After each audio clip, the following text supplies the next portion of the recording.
ഈ കഴിഞ്ഞ ലോക്സഭാ തെരഞ്ഞെടുപ്പുകളിലെ ചരിത്രം നമ്മൾ പരിശോധിച്ചാൽ നമുക്കതിൽ കാണാൻ കഴിയുന്ന ഏറ്റവും പ്രധാനപ്പെട്ട ഒരു കാര്യം വടകര ലോക്സഭാ മണ്ഡലവുമായി ബന്ധപ്പെട്ട ഒരു കമന്റാണ് ഞാൻ നിങ്ങളുടെ മുമ്പിൽ അവതരിപ്പിച്ചത്.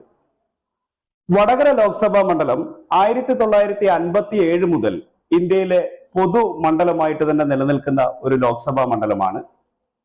ഏറ്റവും വലിയ പ്രത്യേകത കണ്ണൂർ ജില്ലയിലെ തലശ്ശേരി, കൂത്തുപറമ്പ്, അതോടൊപ്പം കോഴിക്കോട് ജില്ലയിലെ വടകര, കുറ്റ്യാടി, നാദാപുരം, കൊയിലാണ്ടി, പേരാമ്പ്ര തുടങ്ങിയ നിയോജക മണ്ഡലങ്ങളാണ് ഈ ലോക്സഭാ മണ്ഡലത്തിന്റെ പരിധിയിൽ വരുന്നത്. കാലാകാലങ്ങളിൽ ഇടതുപക്ഷത്തിന് ഏറ്റവും ശക്തമായിട്ടുള്ള വേരോട്ടമുള്ള ഒരു മണ്ഡലമായിട്ടാണ് വടകര അറിയപ്പെടുന്നത്.